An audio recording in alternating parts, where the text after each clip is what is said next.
Bareng-bareng.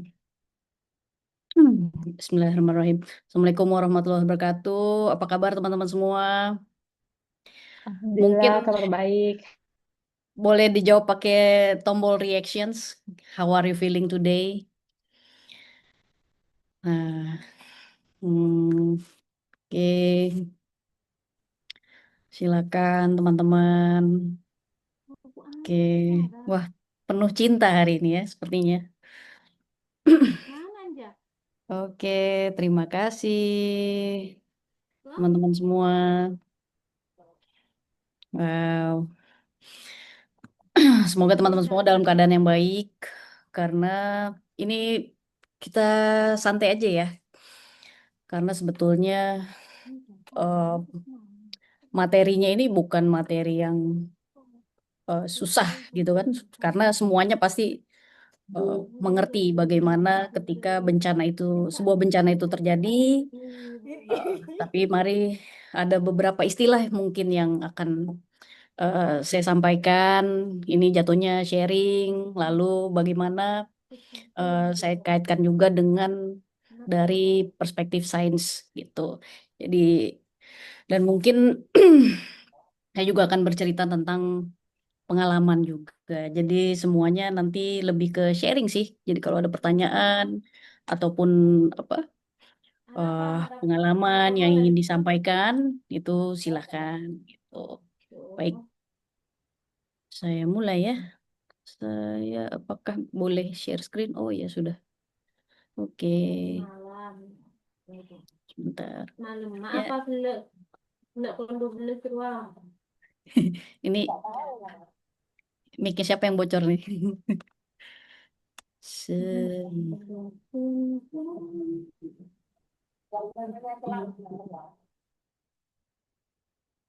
Oke.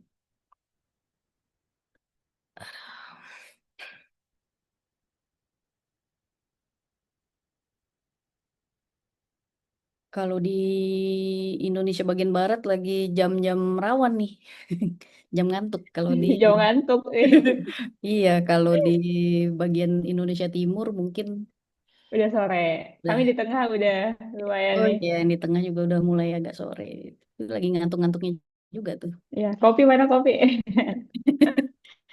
Nah, ini kenapa ya? Sebentar.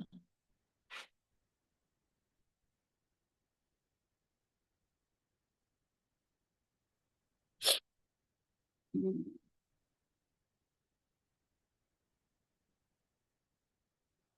Kok nggak bisa?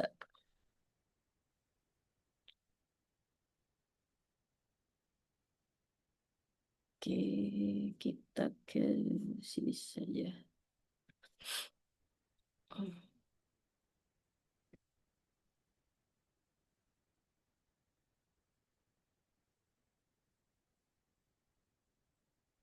Sudah kelihatan kah?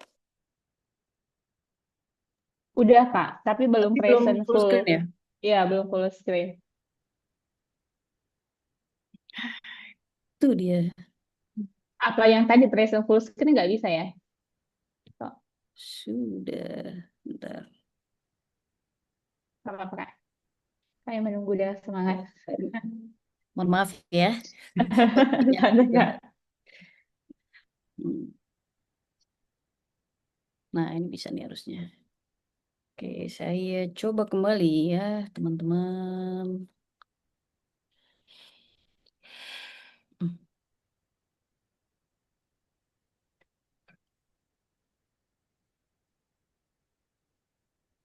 Oke, Nah, aman. mantap. Mantap. Oke, terima kasih. Baik.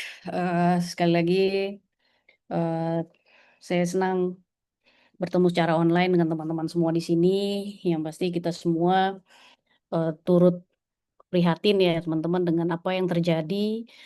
Eh, ini sudah masuk minggu kedua, sudah 14 atau 15 hari ini terjadi bencana di Sumatera, terutama di Aceh, Sumatera Barat, dan juga Sumatera Utara gitu. Dan banyak sekali ya tadi terupdate eh, 100 1016 jiwa yang meninggal gitu, dan yang hilang itu masih ada 200-an. Nah, tentunya di Indonesia ini sebetulnya bencana itu bukan hal yang baru gitu kan, bukan hal yang langka, tetapi bagaimana setiap pada saat terjadi bencana banyak hal yang harus kita sama-sama perbaiki. Nah, di sini saya akan membawakan tentang community participation disaster response. Kenapa hal ini menjadi penting? Karena kita ini kita ini semuanya adalah bagian dari sebuah, pada akhirnya ya, sebuah komunitas gitu, atau sekelompok orang-orang yang memiliki concern yang sama. Teman-teman ada di ruangan kelas ini, bareng-bareng kita sharing. Mungkin nanti bisa cerita juga pengalamannya karena memiliki concern yang sama, kepedulian yang sama. Itu artinya kita sudah menjadi dalam satu komunitas. Nah, di dalam sesi kali ini apakah yang dapat kita lakukan gitu sebagai eh, dalam rumpun komunitas gitu kan menghadapi sebuah bencana. Pasti teman-teman juga mungkin ada yang sudah pernah atau punya pengalaman ke lokasi bencana, sudah pernah mendapatkan pelatihan atau bahkan eh, masih ada yang bingung gitu kan. Apa sih yang sebenarnya bisa dilakukan gitu kan sama teman-teman. Intinya itu. Nah, mungkin saya sebelum masuk saya perkenalkan diri dulu. Mungkin tadi sudah diperkenalkan juga.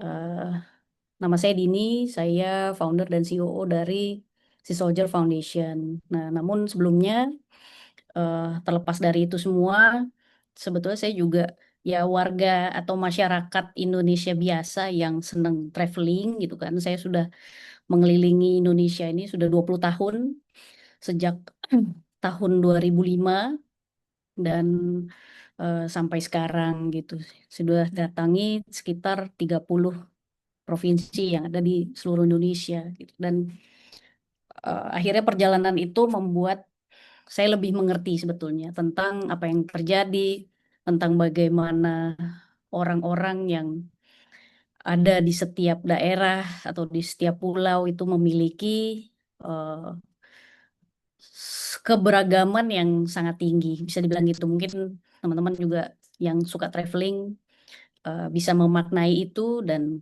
itu saya rangkum menjadi sebuah catatan gitu kan dan saya aplikasikan di banyak kegiatan-kegiatan saya terutama di Sea Soldier gitu ceritanya gitu. Saat ini pun eh, selain di Sea Soldier saya juga mengajar dan juga eh, menjadi auditor di UNDP dan Kementerian Keuangan untuk SDG dan Blue Bond Assurance gitu. Jadi sekarang nih sebetulnya macam-macam aja lah banyak apa karbon dikreditin gitu kan. Nah, itu terus di offset apa yang itu bisa dihitung, bisa divaluasi. Nah, itu sebenarnya eh, dinamika sebetulnya dari usaha pelestarian lingkungan yang sebetulnya jauh lebih penting adalah bagaimana kita melakukannya di ranah akar rumput gitu. Jadi itu kan sistem ya dari mulai sistem perekonomian. Wah, itu panjang deh kalau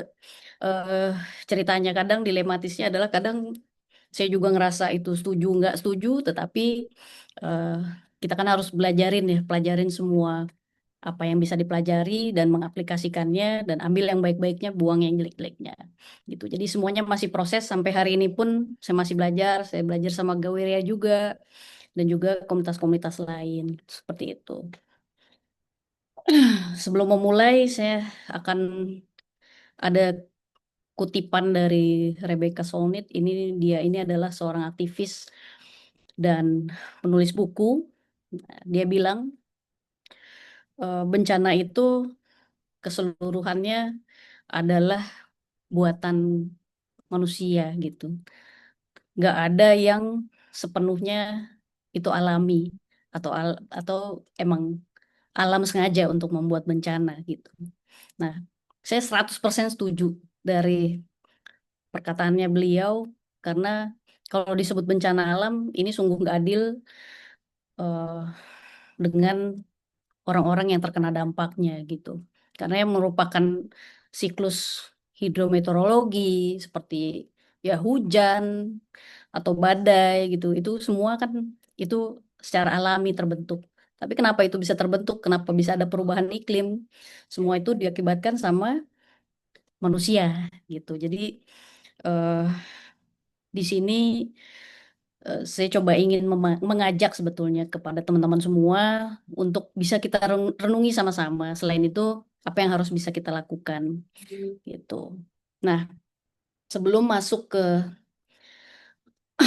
ke ranah apa yang harus dilakukan, dan saya yakin teman-teman semua sudah sebenarnya sudah melakukan ikut kelas ini saja sebenarnya sudah kontribusi, dan itu eh, saya mewakili apa dengan teman-teman yang di lapangan itu sangat berterima kasih sebetulnya dengan adanya kegiatan-kegiatan seperti ini. Nah, ini sebetulnya untuk menambahkan sedikit apa ya, kita sharing ya namanya ya. Ini saya ambil dari slides-nya KLHK, teman-teman. Jadi kalau di dunia lingkungan atau di lingkungan hidup itu ada yang disebut sebagai daya dukung dan daya tampung. Bahasa Inggrisnya itu carrying capacity. Nah, apa sih daya dukung dan daya tampung lingkungan gitu kan?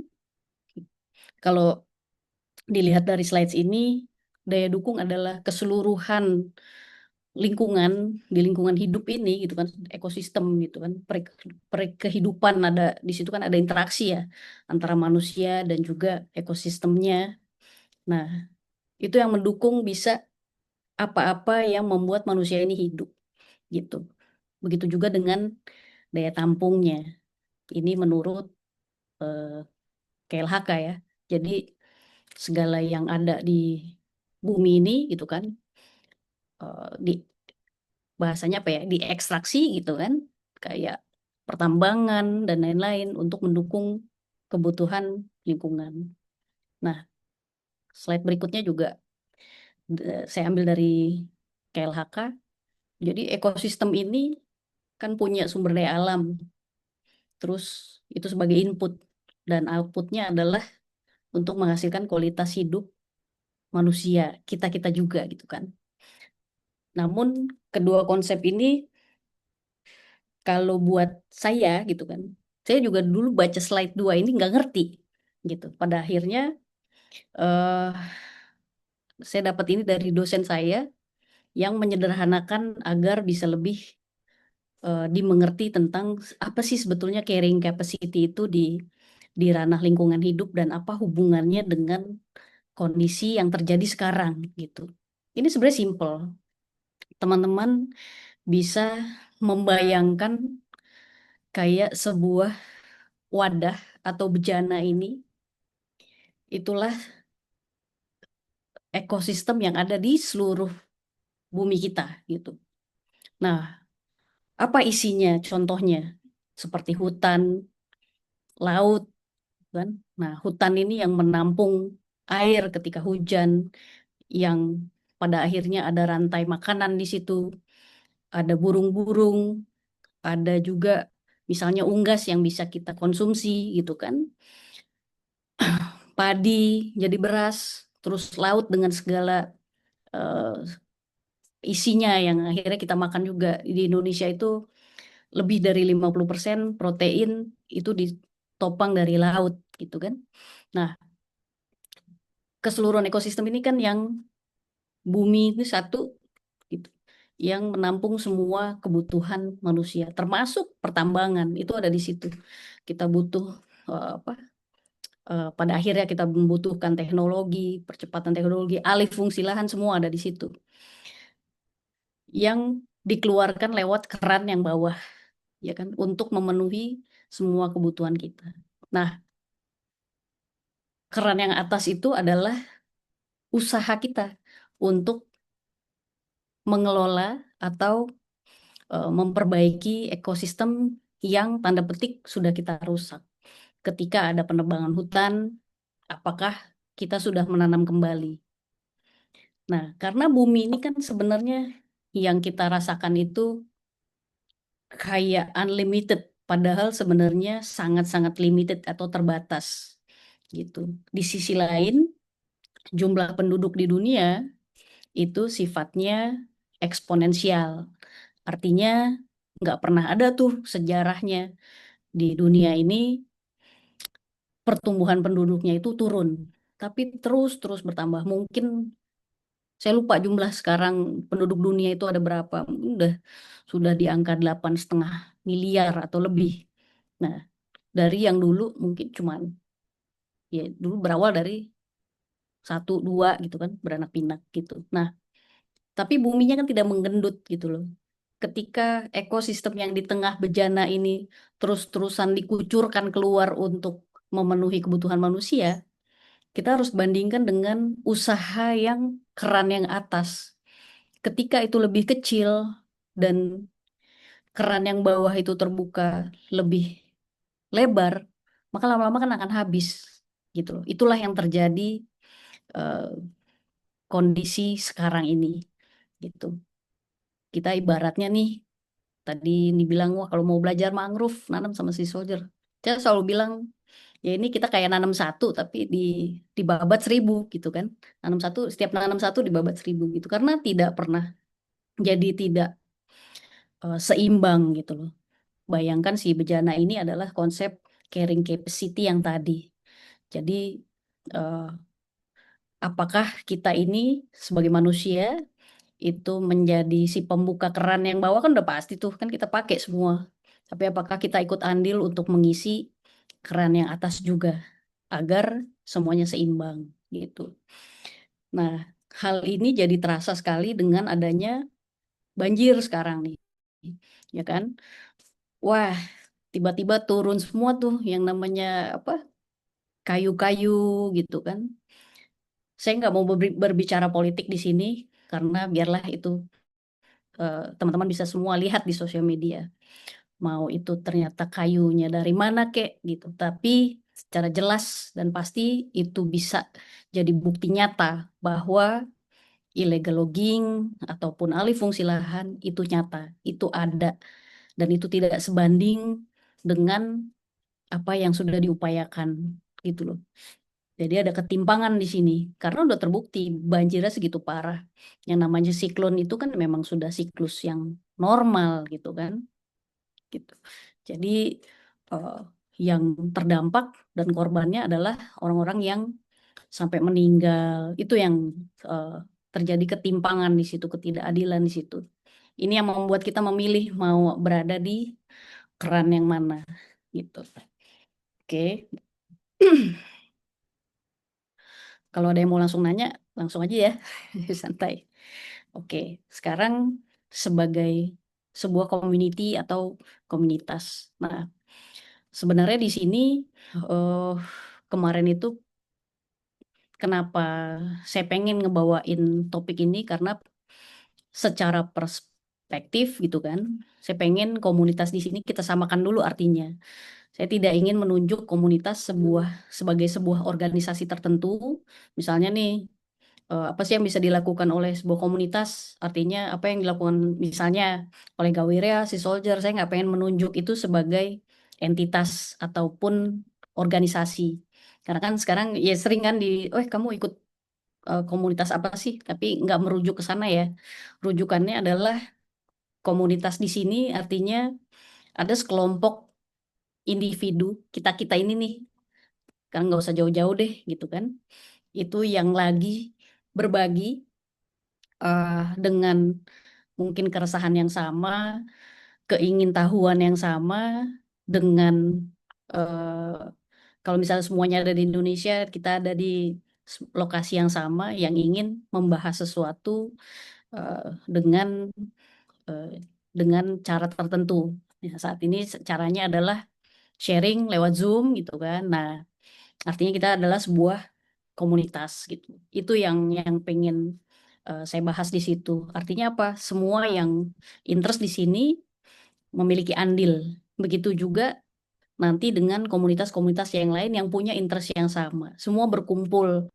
Kalau eh, sebenarnya semua sederhana ya sekarang karena di ranah digital ini sangat-sangat masif ya. Jadi semua bisa dapat infonya, dapat e-posternya nih dari postingan Gawiria bisa nyampe ke algoritmanya teman-teman gitu kan. Nah, itu adalah eh, percepatan teknologi yang akhirnya mendukung apa yang kita lakukan.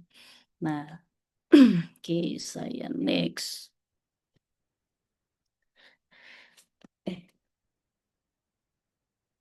ini saya ambil data BNPB tahun 2024, teman-teman. Jadi tidak termasuk dengan bencana yang tahun ini ya, gitu. Karena belum rilis tuh yang tahun ini.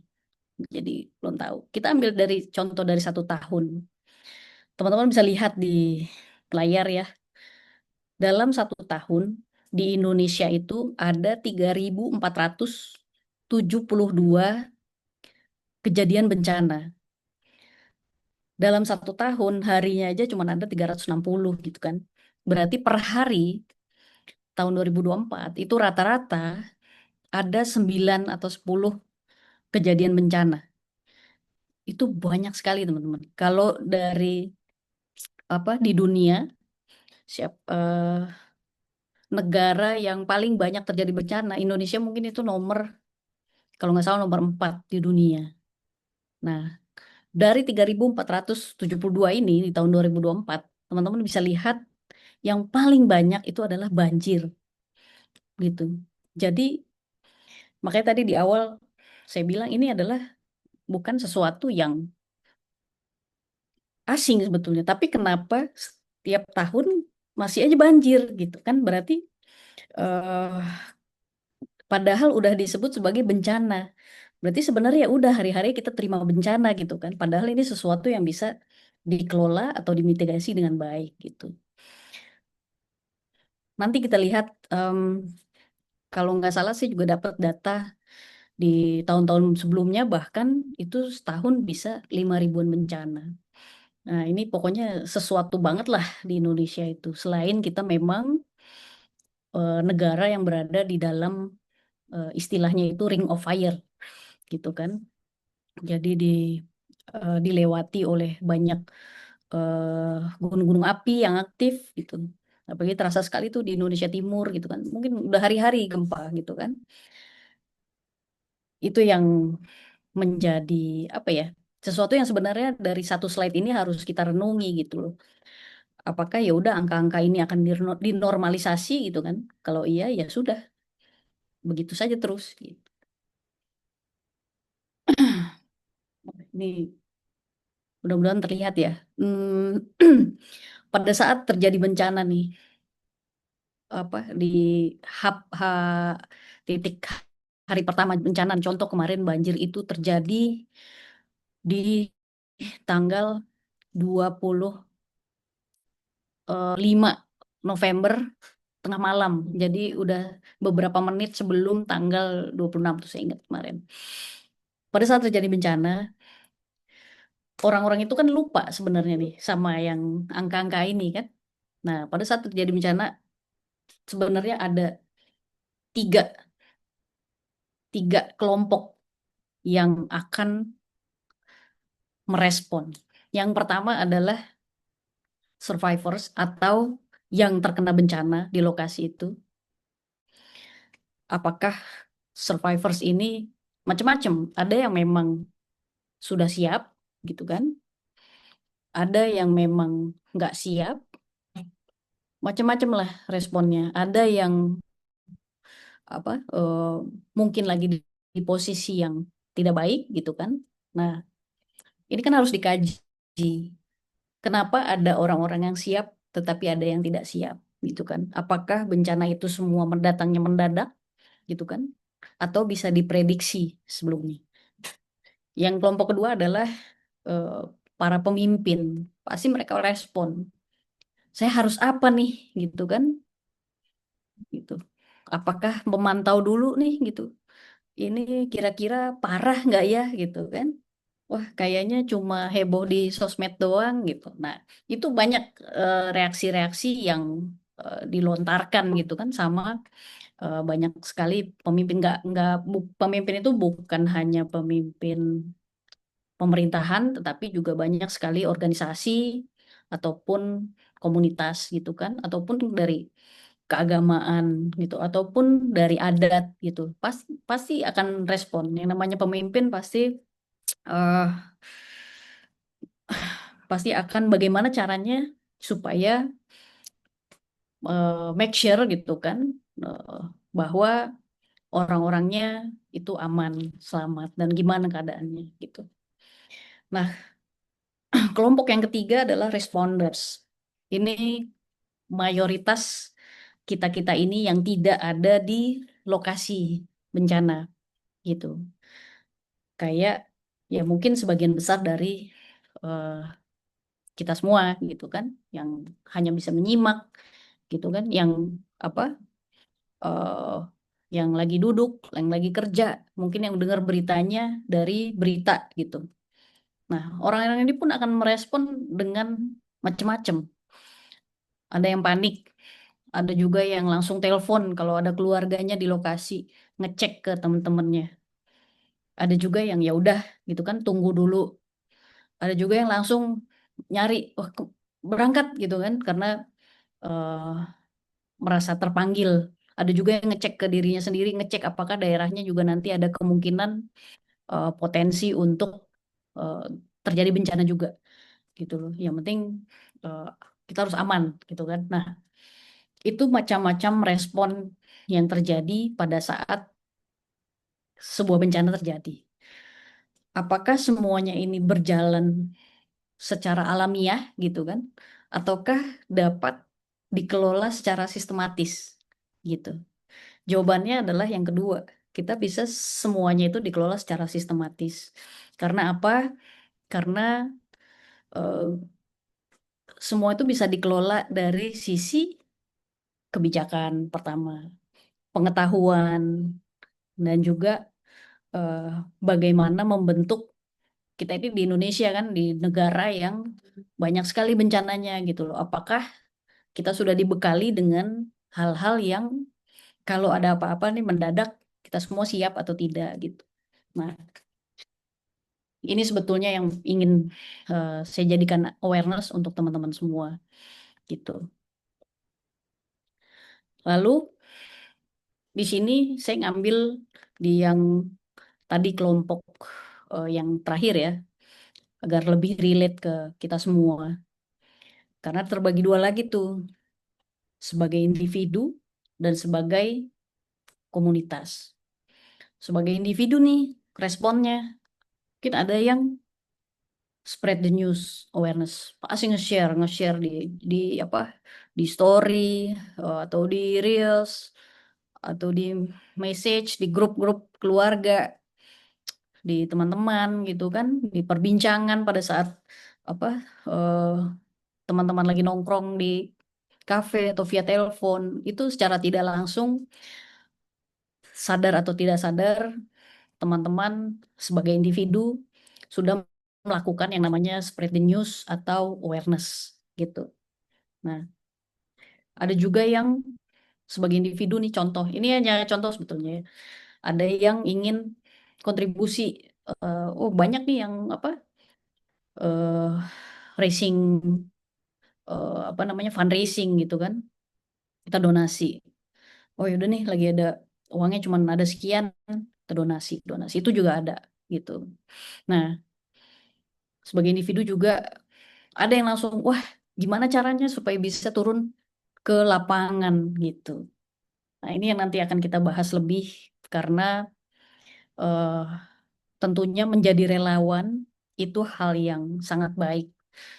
Saya selalu apresiasi orang-orang yang mau dan turun langsung ke lapangan tanpa dibayar, udah gitu berangkat ongkos ongkos sendiri, makan sendiri gitu kan. Nah, tapi ketika ini kita bicaranya bencana, maka ada banyak situasi dan kondisi yang harus di-adjust ketika teman-teman ingin terjun langsung. Karena ini bukan kayak ya udah nanam mangrove itu misalnya tanam pohon, teman-teman tanpa ada pengalaman atau pembekalan pun nggak masalah gitu kan. Kita datang happy, foto-foto, selesai. Nah, berbeda dengan kebencanaan karena ini bukan sesuatu yang diinginkan oleh orang-orang yang akan kita datangi. Nah, maka harus ada eh, pengetahuan yang kita ketahui juga. Nah, berikutnya, lalu kalau kita berkelompok nih sebagai komunitas, kita mesti ngapain ya, gitu kan? Tadi kalau secara individu bisa saja, gitu kan? Sebelum ke sana, eh, karena saya ngalamin cukup banyak bencana, ketahuan umurnya dong ya. Jadi, saya cukup ngalamin banyak bencana-bencana besar di Indonesia, dimulai dari pada saat tsunami Aceh tahun 2004. Waktu itu saya udah, kalau nggak salah nih ya, udah semester 5 lah waktu itu. Saya udah kuliah semester 5. Jadi, eh, ada banyak teman-teman waktu itu yang eh, pergi ke Aceh untuk menjadi relawan. Sebetulnya dari situ eh, saya tertarik dengan apa namanya fenomena sosial gitu kan di masyarakat. Karena Aceh itu parah sekali. Itu mungkin bencana terbesar ya yang pernah terjadi di Indonesia bahkan di dunia juga gitu kan. Nah, teman-teman bayangin pada saat itu, jadi setelah Aceh itu banyak lah ada gempa yang pada pada akhirnya saya terjun ke lapangan, gempa Lombok, terus Palu, banjir di Bogor dan lain-lain gitu kan. Nah, bayangin teman-teman pada tahun 2004 dulu itu sosial media itu tidak aktif, tidak apa ya, tidak semasif sekarang. TikTok belum ada. Bahkan mungkin kalau nggak salah Instagram belum ada. Instagram itu mungkin tahun 2008-an lah ya, baru-baru happening 2009.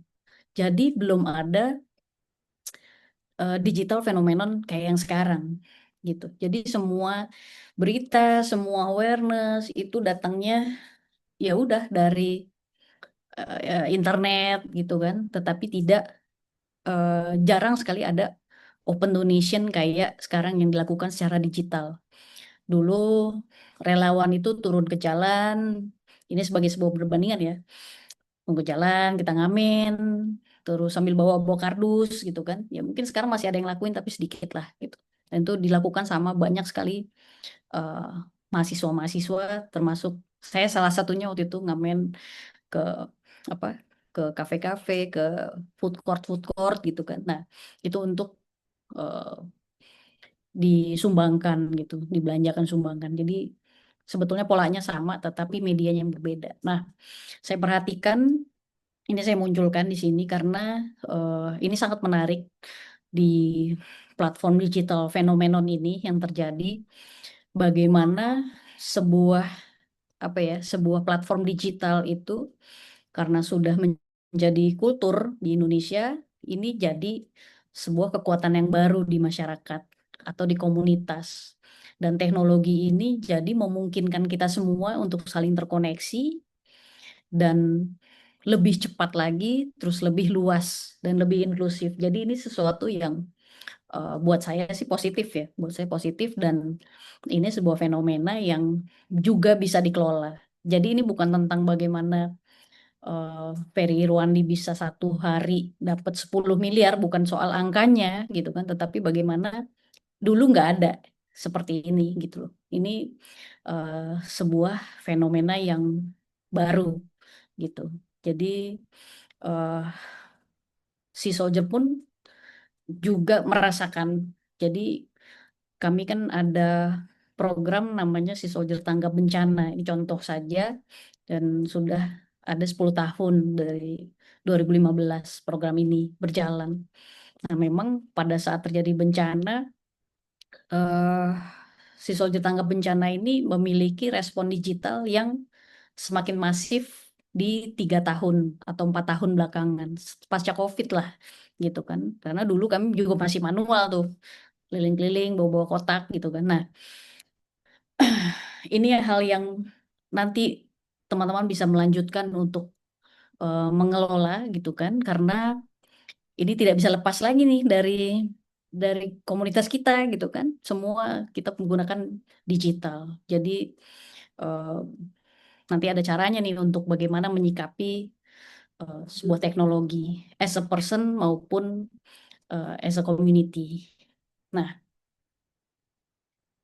ada studinya juga teman-teman. Jadi eh, menurut Howard et al. Ini tahun 2018, menurut penelitiannya dia dan teman-temannya, ada poin-poin penting yang wajib dimiliki oleh sebuah komunitas dalam hal eh, untuk lebih apa ya, lebih resilience atau eh, lebih bisa menghadapi, lebih mampu lah untuk menghadapi sebuah bencana. Dia membaginya jadi 1, 2, 3, 4, 5, 6, 7, 8, 9 poin nih. Saya nggak perlu jelasin semuanya karena poin-poin ini saya bisa konfirmasi ya inilah yang dibutuhkan kita semua di lapangan. Jadi berdasarkan pengalaman eh, saya dan teman-teman di lapangan, eh, poin-poin ini adalah valid. Dan kalau sebuah komunitas itu ingin eh, kuat gitu kan, untuk bisa lebih efektif di lapangan pada saat terjadi bencana, kesembilan poin ini harus dimiliki. Dari mulai eh, komunikasi yang efektif gitu kan, baik secara internal maupun eksternal. Jadi di antara eh, komunitas, di antara sebuah komunitas maupun ke eksternalnya, clear apa yang ingin jadi fokus gitu kan, apa yang ingin disampaikan. Poin yang kedua, mengerti bahwa akan ada ketidakpastian dan risiko. Dan ini harus dimengerti dan dipahami oleh semua timnya gitu. Poin ketiga berikutnya adalah use of local knowledge. Ini maksudnya eh, kita pasti akan menggunakan pengetahuan-pengetahuan yang ada di eh, lokasi bencana atau di lokalnya, karena bagaimanapun juga biasanya yang lebih paham itu yang apa, yang merasakan di sana gitu kan, karena data itu akan scattered banget teman-teman. Nanti ada data dari apa, data dari BNPB lah, data dari mana lagi ya, nih saya contek dulu nih kemarin, data dari BPS lah, data dari Komdigi lah. Nah, itu semua yang harus kita eh, kumpulkan dan kita cek validitasnya di lapangan. Lalu keterkaitannya dengan eh, sesama yang ada di lapangan nanti. Lalu juga bagaimana kita mau saling memberdayakan karena pasti semua eh, tim atau setiap individu itu memiliki perannya masing-masing. Terus harus wajib ada persiapan juga. Nanti dengan siapa kita akan berkoneksi, dengan siapa kita akan eh, mencari jalur-jalurnya gitu. Dan collaboration between stakeholders, kolaborasi di lapangan antar apa, antar eh, pemangku kepentingan itu jadi sangat penting gitu. Nah, flexibility ini wajib karena kita nggak akan pernah tahu bagaimana apa yang terjadi di lapangan. Dan yang terakhir adalah kapasitas. Jadi baik dari secara individu maupun organisasi. Saya akan lebih dalam ke ranah kapasitas karena ini yang menjadi eh, titik penting bagi kita semua gitu. Ketika kita mau turun ke lapangan gitu kan. Ini saya bicaranya langsung ke lapangan aja ya karena banyak sekali yang teman-teman yang berminat kita harus ngapain gitu ya. Baik secara individu maupun secara komunitas. Saya akan berbicara secara komunitas dulu gitu. Jadi ketika berbicara kapasitas, kita harus paham dulu sebagai komunitas itu kan pasti akan terdiri atas beberapa orang ya gitu kan.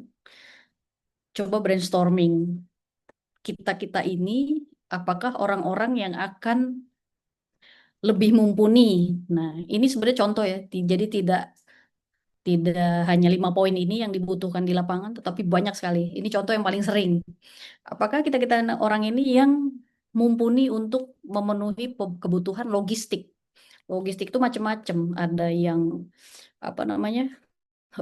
Biasanya nih yang ya berbentuk yang umumnya kita tahu lah untuk apa? eh, sembako misalnya untuk distribusi entah susu, entah baju, entah apa namanya eh, macam-macam yang berhubungan dengan pada saat kita terjadi bencana. Jadi umumnya teman-teman kalau misalnya ada misalnya banjir ataupun gempa, nah itu ya udah pasti eh, sandang pangan papan itu yang paling basic itu yang dibutuhkan oleh apa namanya eh, oleh yang penyintas gitu kan. Nah, pemenuhan itu dulu gitu loh. Itu jangan mikirin yang lain-lain. Kalau misalnya basic needs-nya udah terpenuhi, nah apakah dari sisi komunitas kita itu apa namanya mumpuni gitu, oke, untuk ke arah pemenuhan logistik gitu. Lalu kemudian bisa jadi apakah kita bisa fokus ke rescue karena pasti banyak yang butuh penyelamatan teman-teman. Misalnya sekarang aja banyak yang masih hilang ada 200-an orang. Itu ngobrol dulu.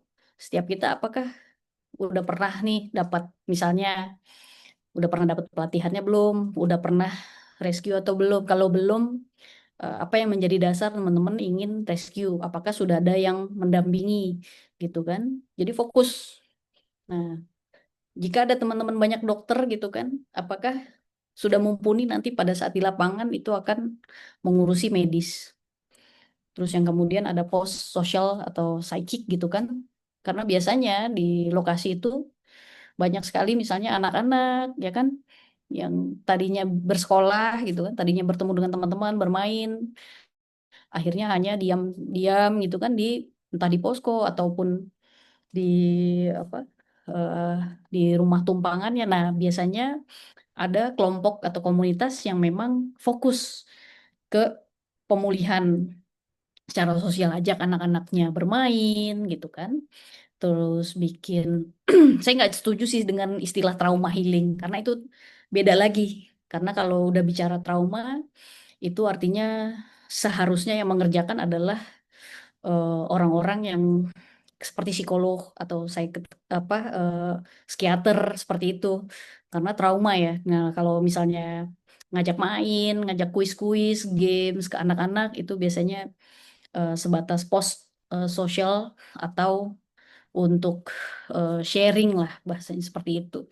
Itu sangat-sangat berguna sekali, sangat-sangat membantu eh, penyintas-penyintas yang memiliki anak gitu kan, bahkan mungkin anak yang kehilangan orang tuanya. Kita bisa melakukan part eh, yang sedikit meringankan beban mereka lah dengan menghibur gitu kan, dengan mengajari. Bahkan kalau pemulihannya lama seperti gempa di Palu ataupun tsunami di Aceh itu kan bisa di Palu itu pemulihannya mungkin sekitar 3 tahunan ya. Nah itu bahkan jadi ada kelas dan jadi sekolah darurat gitu kan. Nah itu kita juga bisa melihat ke arah sana. Kita pengennya kemana. Dan yang terakhir mungkin juga kita bisa di technical issues-nya nih. Kayak misalnya gimana ya caranya bisa kirim barang ke sana. Lewat mana ya, naik apa, terus berkontak dengan siapa, eh, pakai apa. Nah itu eh, biasanya ada juga khusus di sana gitu. Setelah kita cek kapasitas-kapasitas tersebut, barulah kita bisa menentukan ya udah yuk kita fokus kemana gitu kan. Apakah kita akan fokus misalnya nih, oke kita akan fokus di logistik lah kita coba kumpulin gitu kan. Nah fokusnya logistiknya ini akan kemana? Apakah akan ke kelompok-kelompok rentan kayak perempuan ataupun anak-anak atau balita gitu karena itu akan menentukan logistik apa nanti yang akan kita susun. Kalau misalnya anak-anak berarti kita akan mengumpulkan susu gitu kan. Nah, kenapa fokus ini menjadi penting? Karena biar mempermudah nanti yang di lapangan juga dari sisi pendataan, dari sisi pendistribusian karena teman-teman kita nggak pernah bisa mengerjakan semuanya sekaligus dan tidak pernah bisa mengerjakan semuanya sendirian gitu. Hal ini sangat-sangat membantu karena yang terjadi di lapangan semuanya kan pengen mengerjakan semua. Ada satu organisasi misalnya eh ini terjadi ya. Ya udah bawa aja apa yang dia bisa gitu kan tanpa mendata terlebih dahulu, tanpa ada assessment. Ya walhasil bingung karena nanti di lapangan posko itu banyak sekali gitu. Bingung ini harus kemana, belum dikurasi, belum dipisah, belum didata gitu kan. Nah, sebenarnya ini agar nanti bisa saling mempermudah gitu kan. Atau misalnya kita fokus ke akses reconstruction. Jadi saya lihat juga di media sosial sih, ada satu komunitas yang pada akhirnya ya udah cuman fokus benerin jembatan. Udah. Nah, itu sangat-sangat bikin kita lebih eh, terarah, and it's okay gitu. Jadi eh, selain secara internal mungkin juga bisa apa di dialog gitu kan dengan orang lokal, cari dulu orang lokalnya atau dengan organisasi yang lain gitu. Oke, sampai sini ada pertanyaan kah? Kayaknya ada di kolom komentar deh Kak. Ada satu. Oh gitu ya. Aku bacain ya. Sore tadi Hmm. nih izin tanya melihat bencana akhir-akhir ini terjadi. Kenapa kolaborasi antar pemangku kepentingan seringkali gagal dalam merespon kebencanaan? Ini tadi kayak slide yang sebelumnya ya. Oh ya ya ya ya. Hmm. Berat Aduh, nih. sebenarnya, aduh, gimana ya jawabnya? Nih, saya bencana kenapa kolaborasi dengan sebenarnya gini, kalau dibilang gagal merespon gitu kan, sebenarnya memang ini ujung-ujungnya adalah ke birokrasi dan kebijakan. Kalau ini pengamatan saya ya, karena bagaimanapun juga yang namanya masyarakat gitu kan, pasti, ini gimana sih ngilanginnya? Bentar ya. Oke. Nah, yang namanya eh, masyarakat, kita bisa melakukan aksi yang kolektif gitu kan. Tetapi memang dampaknya itu pasti akan sulit lah kalau dibandingkan dengan pemerintah kan. Sedangkan sumber dayanya semua dimiliki oleh pemerintah gitu kan. Nah, ini murni pengelolaan di kebijakan sih gitu kan. Apakah bisa diperbaiki? Tentu saja bisa gitu kan. Tentunya dengan eh, andil kita semua nih gitu. Yang ada di sini tentu saja bisa bantu gitu. Jadi sebenarnya ini bukan akhir-akhir ini aja, itu permasalahan setiap bencana kayaknya gitu kan. Tapi harusnya bisa ditanggulangi lah gitu. Nah, yang sekarang makanya saya nggak mau terlalu bahas ke unsur yang politis, walaupun ini sangat-sangat politis, tetapi bagaimana kita as individual dan komunitas yang apa, yang berada di tengah-tengah masyarakat itu bisa eh, lebih paham, jadinya nanti pas amit-amit ya kejadian lagi, kita bisa jadi lebih luwes untuk eh, menghadapi ini semua gitu. Itu mungkin jawabannya. Nah, saya lanjut ya. Apa sih tantangannya? Nah, ini saya rangkum nih tantangannya di lapangan berdasarkan pengalaman juga dan juga yang terjadi di Sumatera ini gitu salah satunya. Nah, eh, yang pertama adalah donations euphoria. Jadi eh, karena sebetulnya gini teman-teman, kalau ada bencana di sebuah daerah itu kebiasaannya adalah wah kita donasi di awal ini banyak sekali gitu kan. Numpuk semua di awal gitu. Padahal sebetulnya semua balik lagi nih bisa di manage atau dikelola gitu. Karena setiap daerah atau setiap bencana itu punya eh, waktu rehabilitasi yang berbeda-beda gitu. Contoh misalnya kayak di Palu itu kemarin hampir 3 tahunan ya. Kalau di Lombok kayaknya juga segituan 3 tahun. Kalau yang di Aceh wah lebih lama lagi tuh. Nah artinya apa? Kalau yang berupa makanan, ini teknis sekali, tapi ini terjadi. Kalau yang berupa makanan, ditumpuk di awal semua, itu kan pasti ada yang basi ya. Nah, ini akan jadi mubazir, dan itu terjadi, teman-teman. Mubazir ketika tidak bisa terkelola atau terdistribusi semuanya dalam satu waktu karena semua heboh di awal, gitu. Walaupun yang pertama kali ataupun respon pertama itu, karena sebetulnya eh, bukanlah gimana caranya ngirim banyak-banyak barang ke lokasi, tetapi yang pertama yang harus paling cepat itu adalah rescue. Kita selamatkan dulu, rescue, terus medik, gitu kan. Gitu. Jadi sebenarnya semua itu bisa diatur lah gitu.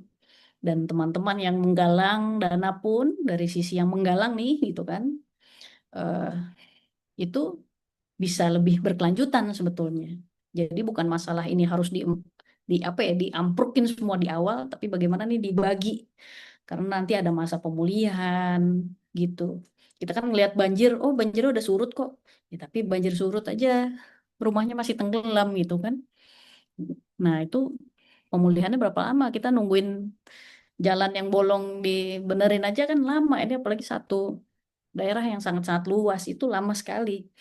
Gitu. Jadi eh, akan lebih baik kalau ini semua bisa di-manage oleh semua pihak. Jadi nggak hanya pemerintah aja, tetapi juga teman-teman relawan yang datang. Jadi biasanya tuh, wah di minggu pertama itu udah banyak sekali yang datang sana gitu kan. Tetapi paling sampai akhir tahun ini udah nggak ada lagi yang datang gitu kan.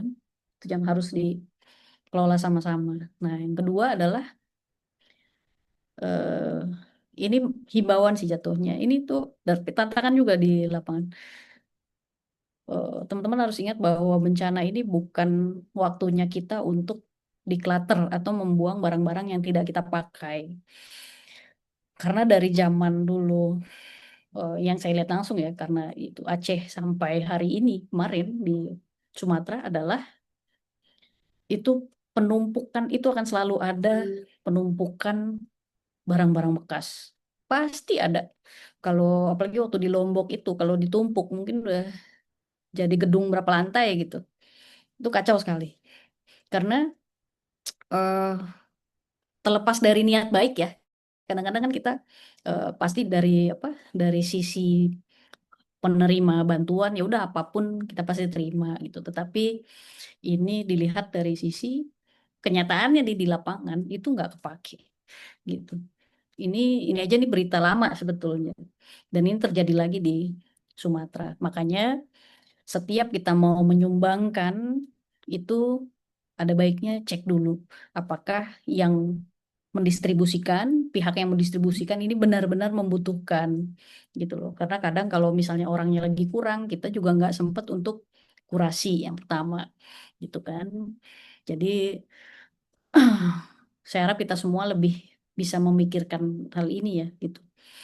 Kalau memang lokasi tersebut dibutuhkan, ya silakan, nggak ada masalah gitu kan. Wah, bahkan ada di sosial media itu bapak-bapak pakai daster semua gitu kan. Waduh, itu apa jadi hiburan tersendiri lah. Tapi itu eh, sebetulnya juga bisa dikelola gitu kan. Yang poin nomor tiga adalah eh, saya setuju dengan Pak Prabowo kali ini, eh, hindari untuk menjadi aktor dari wisata bencana. Ini dari dulu juga sudah ada. Mungkin sekarang lebih jelas karena ada sosial media. Banyak sekali teman-teman orang-orang yang datang itu tanpa ada bekal tertentu, tanpa ada pengetahuan, jadi bingung. Mohon maaf nih, jadinya nyusahin sebetulnya gitu. Jadi karena mungkin kaget, ada juga yang pada akhirnya kenapa panic attack itu ada waktu di saya pengalaman di Lombok. Nah, kalau di Lombok ini kan gempa ya. Jadi pada saat di pengungsian eh, masyarakat itu setrauma itu dengan gempa, padahal rumahnya nggak kenapa-napa nih. Tapi nggak ada yang berani tidur di rumahnya karena takut gempanya datang lagi gitu. Padahal enggak gitu. Nah, cuman kan yang namanya trauma ya. Jadi kami ini relawan sama-sama nemenin mereka tidur di lapangan. Bahkan ngelihat tenda di atas kepala mereka aja mereka takut. Jadi kita tidur yang nggak pakai apa-apa. Ya. Untungnya nggak hujan sih gitu kan. Nah, di situ ada gempa kecil pada saat waktu itu kami tidur. Relawannya yang panik. Nah, malah butuh oksigen segala macam. Nah, ini artinya ada ketidaksiapan di antara kita teman-teman dan itu terjadi. Terus Karena memang mungkin eh, lagi-lagi niat baik itu sebenarnya macam-macam bentuknya kalau sudah di lapangan gitu kan. Janganlah dijadikan bencana ini sebagai wisata gitu loh. Walaupun mungkin nggak ada niat kita baik gitu kan. Ya semuanya juga eh, baik, tetapi itu itu tadi orang yang akan kita datangi bukanlah orang-orang yang berharap daerahnya rusak gitu kan, entah kena gempa ataupun banjir gitu kan. Alangkah baiknya kita juga eh, apalagi belum pernah kena banjir atau gempa gitu kan. Nah, itu nggak pernah ngerasakan realnya seperti apa kan. Jadi itu harus dipersiapkan gitu secara mental dan juga fisik. Gitu. Nah, yang poin keempat adalah dengan kita semua sadar akan kapasitas, itu membuat teman-teman semua, kita semua itu menjadi lebih bijak.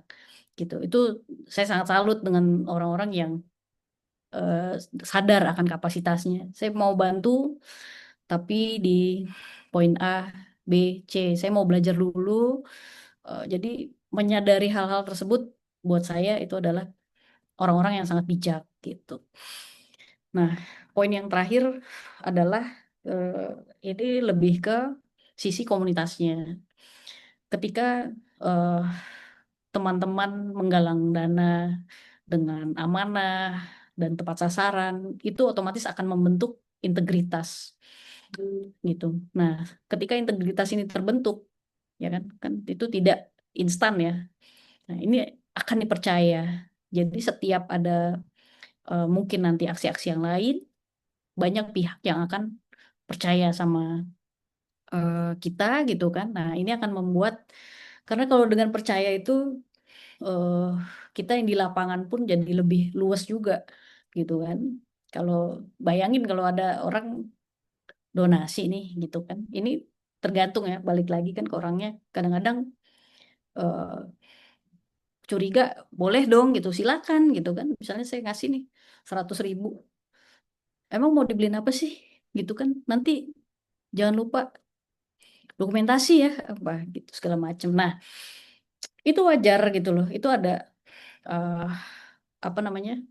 Itu hal yang wajar gitu. Nah, dari sisi yang menerima atau menyalurkan, ketika dia menerima sebuah amanah dan bisa mempertanggungjawabkan integritasnya gitu kan, itu sebenarnya nggak perlu diminta dokumentasi seperti itu. Nanti juga apa namanya dia akan ngasih gitu, ngasih dengan bentuk yang memang banyak pakem-pakemnya. Ini mungkin eh, saya share dari sisi apa namanya, dari sisi kebencanaan ya teman-teman, karena ini banyak juga eh, itu terserah yang terjadi, yang lain yang posting ya. Cuman begini, eh, orang yang terkena bencana ini belum tentu eh, ingin ditampilkan wajahnya gitu. Mereka belum tentu juga ingin dikasihani itu, tetapi ingin dibantu gitu. Nah, itu kan nggak bijak kalau kita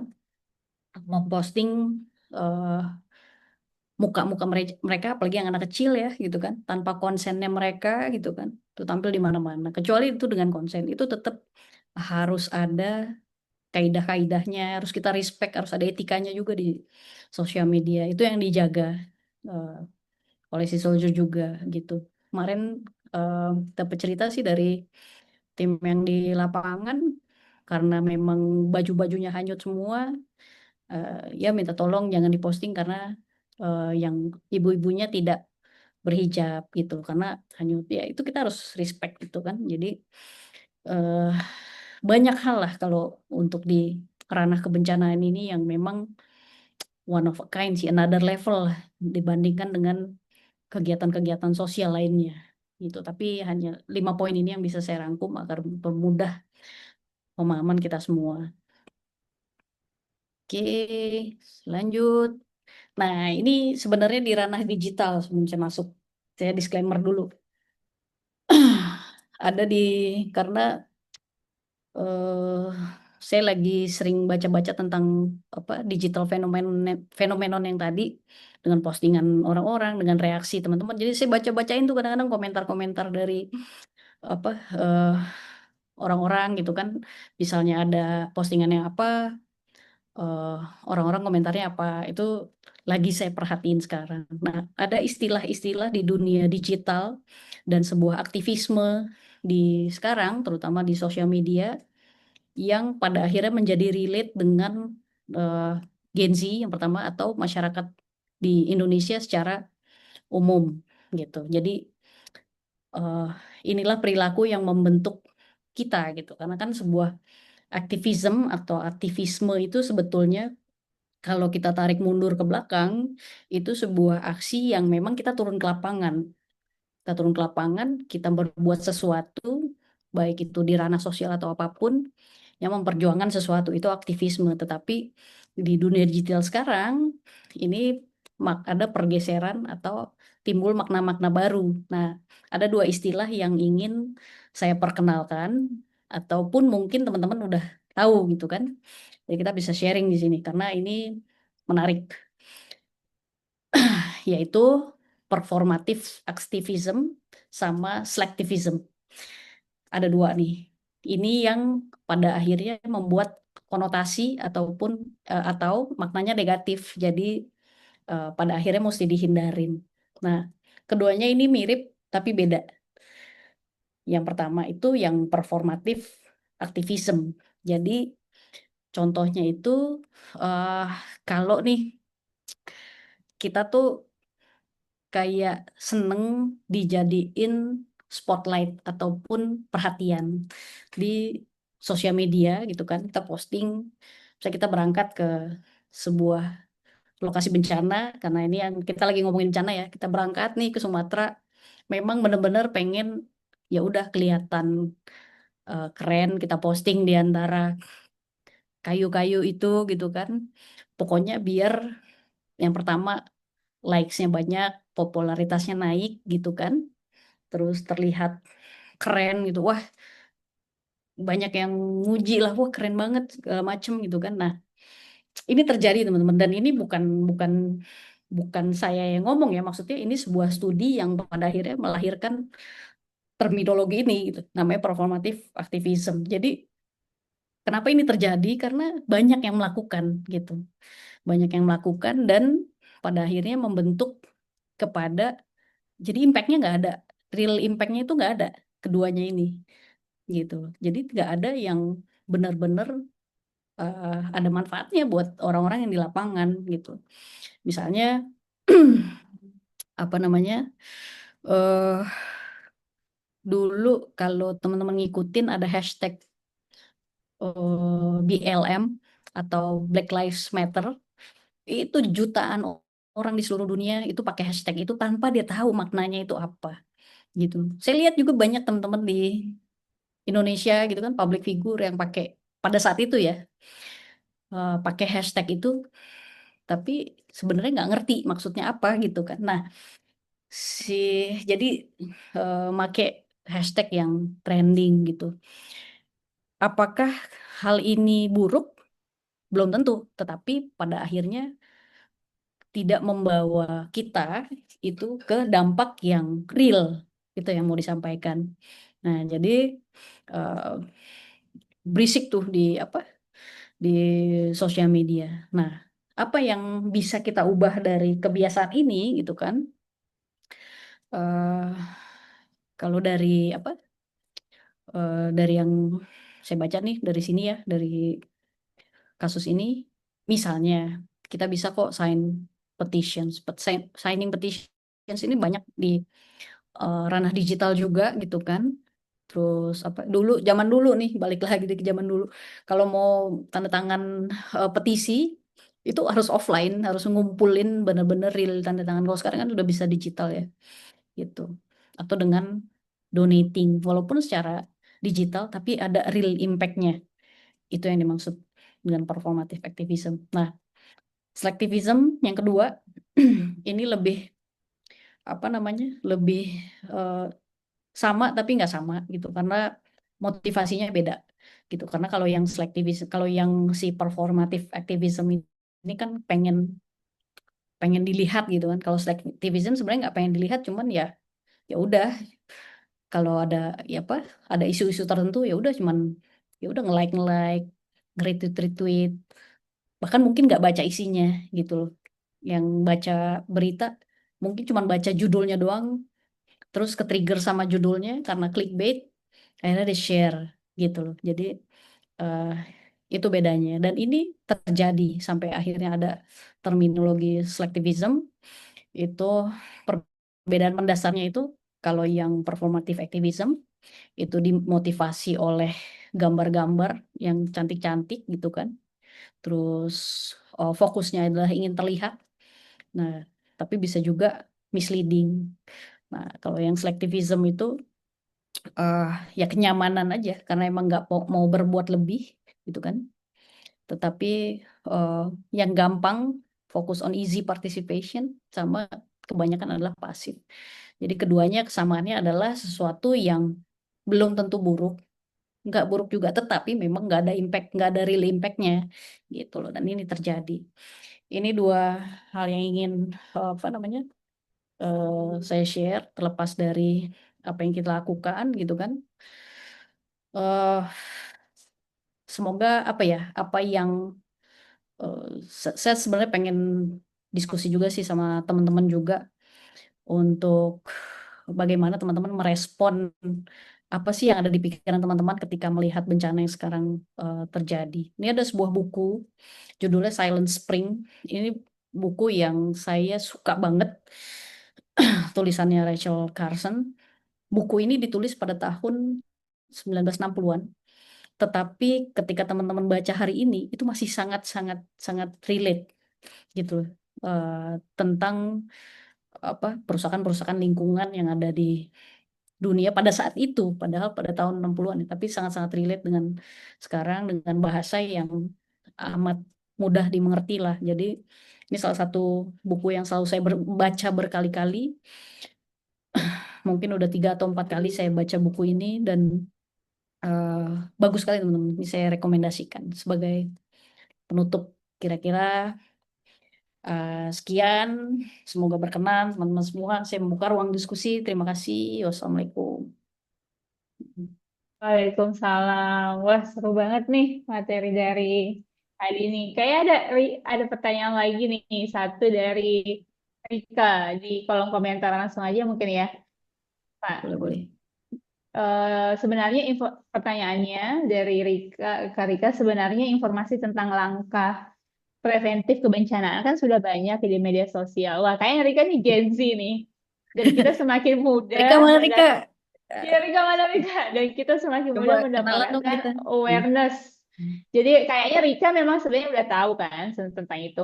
Tapi bagaimana langkah yang tepat dilakukan agar bisa tetap mengambil langkah rasional Hmm. dalam menghadapi bencana ketika bencana itu benar-benar terjadi. Oh, oke. Mungkin Kak Dini bisa Hmm. sharing Oke. pengalaman nih. Jadi kayaknya Kak Hmm. Rika nih udah tahu ilmunya, tapi kalau terjadi kan kadang kita juga memang masih panik ya, Ah, bingung gitu. Nah, menurut Kak Dini sendiri gimana hmm. supaya saat itu terjadi atau mungkin Hmm. eh dilalahlah kita menjadi korban, Oke. bagaimana tetap bisa mengambil keputusan rasional dalam preventif kebencanaan itu. Hmm. Oke, berarti ini ketika bencana itu benar-benar terjadi ke kita Iya, gitu ya. Oke. iya, iya, iya. Kalau awareness-nya eh, sudah banyak ya gitu. Nah, Ya, menurut Kak Rika gitu. oke. Eh, ini gini, jadi yang namanya bencana itu kan sebenarnya nggak nelpon dulu malamnya kan, besok besok DM ada. dulu gitu Iya, ya. makanya itu adalah suatu hal yang bisa dibilang ya, maksudnya kita nggak pernah duga sebelumnya. Walaupun Mm-mm. dari badan seperti kayak BMKG itu kan pasti ada prediksi-prediksi yang harusnya kita lebih perhatikan lagi gitu kan. Entah atau dari badan-badan global lah gitu kan. Nah, ini kan berarti ada gapnya nih di sini. Kenapa eh, tiap ada bencana kita kocar-kacir. Nah, yang pertama dari sisi eh, orang yang terkena bencana dulu. Yang pasti mau sesiap apapun kita terhadap bencana, ketika itu terjadi tidak pernah ada yang bisa stabil gitu loh Hmm. kondisinya secara psikologis ya. Maksudnya Hmm. nggak ada tuh satu orang pun yang bisa oh ya udah itu ada ya sambil tetap ngopi gitu kan. Pasti semuanya akan yang namanya eh, panik. Yang pertama itu kan Hmm. panik. Responnya itu terus apa nyari keluarga, telepon sana sini itu adalah respon yang normal dan apa dan wajar gitu. Jadi eh, mungkin itu yang poin pentingnya gitu kan. Karena contoh nih kayak aku kan sering ke daerah timur ya. Jadi pada Hmm. saat di daerah timur gempa itu kan ya udah Ya. hari-hari makanan gitu kan. Tiba-tiba apa? Tiba-tiba nanti goyang lah karena memang dikelilingi sama gunung-gunung api itu. Jadi bisa sehari itu bisa beberapa kali. Nah, tapi ketika apa namanya kita lagi duduk tiba-tiba kayak terakhir saya ke Ambon tiba-tiba lagi duduk padahal udah pernah gitu kan. Tapi Hmm. tiba-tiba keplanting. Wah, itu paniknya bukan main. Maksudnya itu hal yang wajar. Nah, apa yang bisa dilakukan?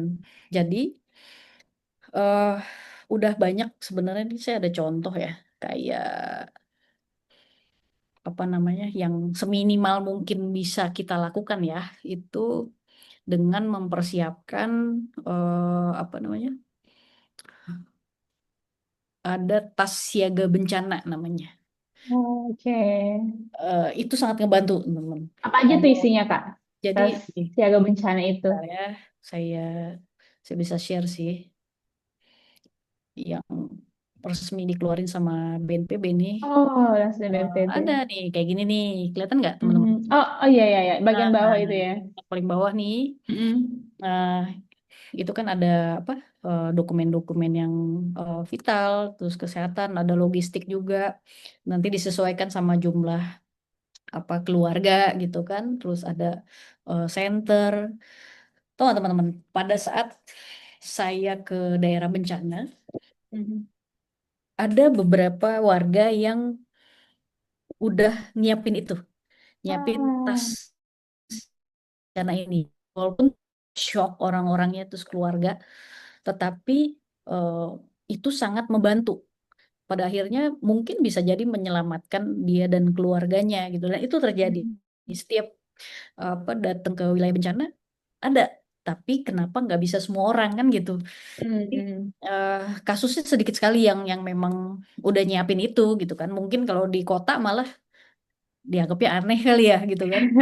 Itu sesuatu yang apa? Sesuatu yang sangat-sangat di musim-musim apalagi kayak sekarang yang itu sangat penting gitu kan.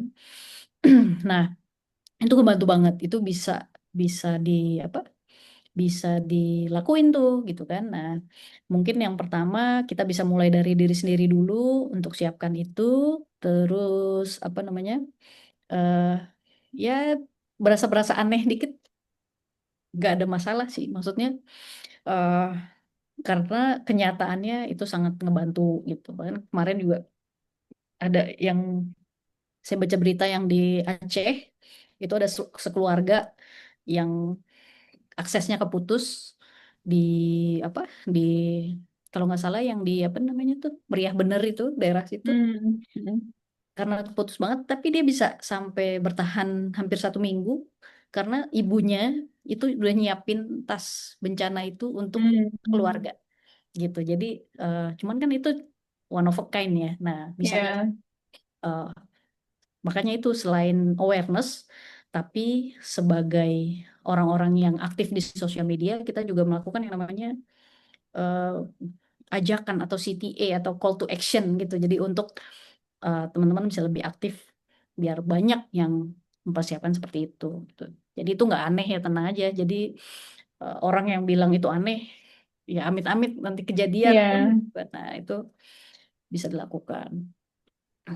Kalau karena bencana itu macam-macam ya. Kalau misalnya skalanya eh, apa yang memang sudah tidak bisa tertangani misalnya amit-amit nih Hmm. sekian skala Richter yang bisa kita langsung hancur ya ya mau ngomong apa gitu kan tetapi eh, alangkah baiknya kita bisa melakukan hal yang lebih preventif gitu. Mungkin itu Benar. Rika, terima kasih pertanyaannya. Terima kasih, Kak Rika. Pertanyaan Oh ya, benar. ketiga dari Ada lagi Hana. nih dari Kak Hana nih. Apa Hana. solidaritas digital dalam respon bencana benar-benar memberdayakan komunitas terdampak? Mm-mm. Atau justru hanya memperluas jangkauan perhatian aja? Mungkin tadi ada hubungannya dengan aktivisme Ya. itu Mm-mm. tadi ya. Nah, itu tadi makanya yang apa namanya? Yang saya maksud dengan misalnya performative activism, sebetulnya kalau hanya nge-share beritanya aja ya nge-share, tapi ya itu Mhm. eh, memperluas jangkauan aja, memperbanyak views-nya aja gitu. Karena eh mungkin di era digital ini, terutama misalnya Gen Z yang atau Gen Alpha yang memang terlahir dengan sudah ada culture yang terbentuk, Mhm. itu kan ada sebenarnya ada gap ya antara eh, di ranah sosial media dan juga di realitinya gitu kan. Nah, yang terjadi ketika kita memperluas jangkauan awareness, ya udah dia tuh akan di situ aja sebenarnya teman-teman. Apa yang bisa apa membuat kita tersambung dari gap itu yaitu real actions kan. Nah, real actions itu apa? Tadi contohnya adalah ya udah kalau memang kita nggak bisa turun ke lapangan secara action, at least kita bisa donate. Nah, donate itu kan yang membuat bergerak di eh, real actions ya gitu kan. Nah, itu Mhm. sangat-sangat bermanfaat. Jadi donasi dari teman-teman itu eh, sangat bermanfaat untuk teman-teman yang baik yang bergerak maupun yang ada di lapangan gitu. Ini terlepas dari ini belum ngomongin masalah tingkat kepercayaan ataupun ada fraud di situ itu terlepas dari itu ya karena idealnya adalah seperti itu. Makanya dari sisi penggalang dana ataupun dari komunitas-komunitas yang menggalang dana itulah pentingnya yang namanya transparansi, pentingnya yang namanya publikasi, pentingnya untuk menjaga amanah dari semua yang telah berdonasi sehingga membentuk sebuah integritas gitu. Karena integritas itulah yang ngejaga biar connect nih antara eh, yang terjadi di sosial media gitu kan awarenessnya dan juga ya dengan segala keributan netizen itu dan yang ada di real actions-nya gitu loh. Jadi eh, makanya si performative activism itu yang tadinya oke, tapi sekarang ini sudah disorot dan sudah dimulai banyak eh, direspon oleh beberapa yang apa mungkin beberapa ahli yang di lapangan. Yuk kita avoid jadi orang-orang yang eh, melakukan performative activism sama selectivism tadi gitu. Jadi mulai menjembatani antara real action. Betul. Apalagi teman-teman di lapangan kan udah turun ya. Pasti memang butuh support Betul, system dari teman-teman betul. yang lain kan Harus. yang nggak turun ke jalan. Benar-benar. Betul. Aku ada pertanyaan juga nih, ya, Kak. Aku penasaran nih. Ikut ikut info nih. Aku Oh. penasaran nih karena aku pribadi Hmm. aku nggak pernah Oke. sejujur-jujurnya aku nggak pernah turun di lokasi bencana secara langsung. Jadi aku penasaran nih tadi nih sebagai yang berpengalaman di lokasi bencana. Hmm. Ada nggak sih contoh-contoh konkret di mana sebenarnya tadi kan kita ngomongin mitigasi dengan segala metode keilmuan Ya. ya. Hmm. Tapi ada nggak sih ilmu-ilmu lokal atau pengetahuan-pengetahuan masyarakat lokal yang justru sebenarnya sangat berguna saat mitigasi bencana atau Hmm. saat kita melakukan evakuasi dan segala macamnya. Jadi kayak aku penasaran aja gitu kayak Hmm. bisa nggak benar-benar masyarakat tuh resilient sebenarnya dari kepercayaan atau misalkan hal-hal yang mereka lakukan secara lokal gitu. Ada banget. Jadi eh, Eh, ada justru sebetulnya dalam proses bencana dan terutama pemulihannya ya mm-mm. em, pengetahuan lokal ataupun local wisdom itu yang paling berpengaruh. Karena apa? Karena orang-orang inilah yang mengenal daerahnya dengan segala dinamika yang ada. Tetapi pada saat itu kejadian, mereka ini kan orang-orang yang shock.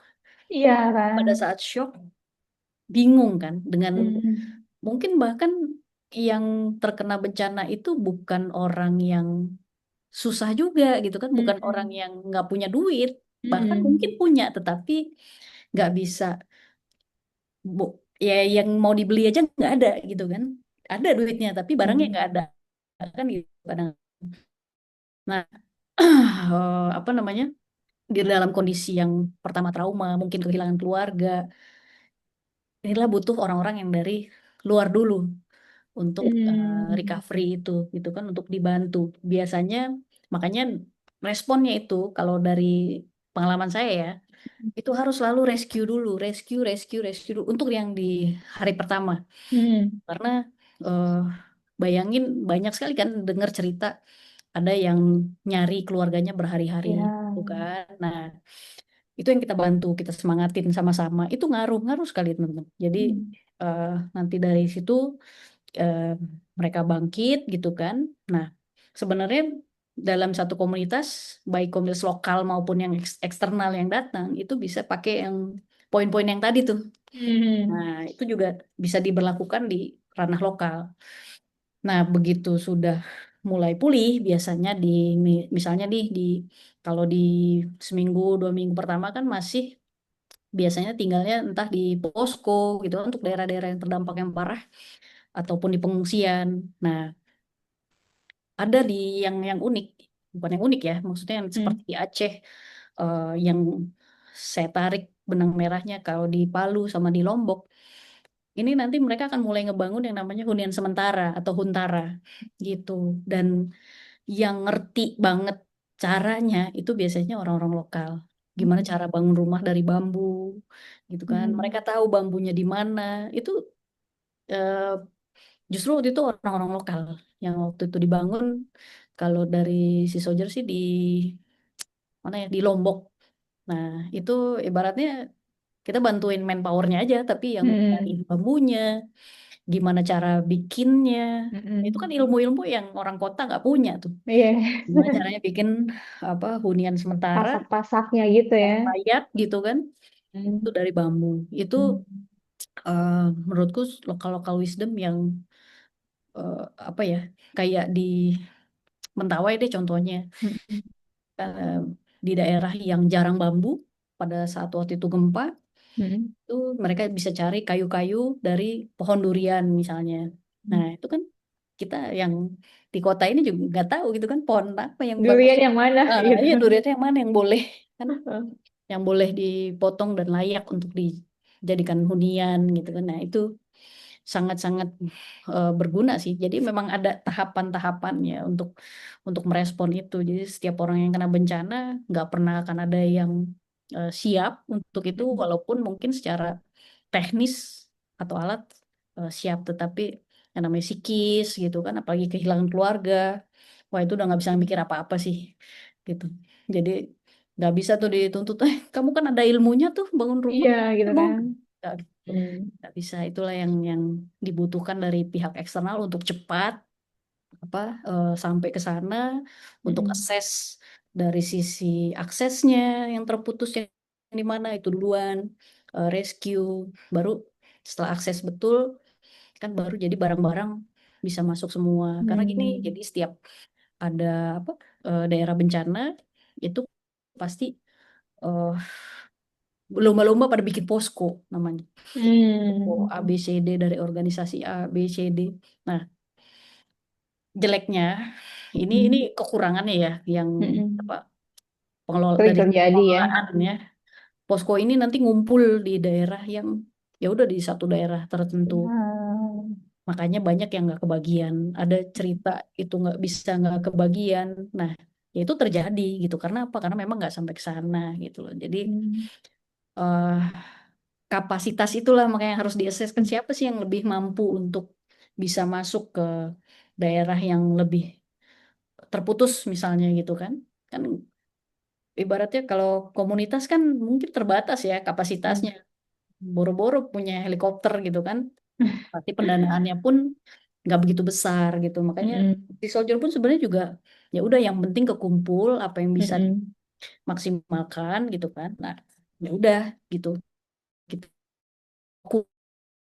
gitu kan. Jadi itulah yang terjadi. Oke, siap. Makasih Kak Dini. Diskusinya kayak ramai nih di kolom komentar nih. Ada Iya, iya. pertanyaan dari Silakan. Listin. Halo Listin. Mau nanya ke Kak Dini, bagaimana strategi untuk memastikan bantuan yang diberikan bisa tepat guna atau relevan dengan kebutuhan atau misalkan tepat sasaran untuk pihak yang membutuhkan. Hmm. Terus katanya gimana nih? Tadi kan Kak Dini juga ngerespon bahwa harus ada assessment kan dalam waktu cepat. Hmm. Siapa yang dapat Hmm. jika misal koneksi terputus atau antara yang terdampak sama yang mau Ya, dibantu. Misal, khususnya kayak misalkan di Aceh, ya. sekarang ini kan banyak yang masih belum bisa diakses. Jadi nge-assessmentnya Hmm. gimana biar bisa cepet. Gitu. Oke, saya jawab yang dulu ya. Sama dulu ya. Memastikan. Jadi kan ini eh, juga sesuatu yang menurut saya sih wajib ya dilakukan oleh banyak pihak agar lebih sekarang orang-orang lebih kritis lah ya, maksudnya dalam Mm-mm. penyampaian donasi. Yang pertama kuncinya adalah komunikasi dan juga eh, bisa kita kita tuh sendiri bisa ngelakuin yang namanya due diligence untuk banyak hal, teman-teman. Salah satunya adalah untuk ngecek, memastikan gitu kan. Kalau ibaratnya gini, ini terlepas dari misalnya apa yang udah kita donasikan ya kita kan harus ikhlas ya, maksudnya ya udah, Iya.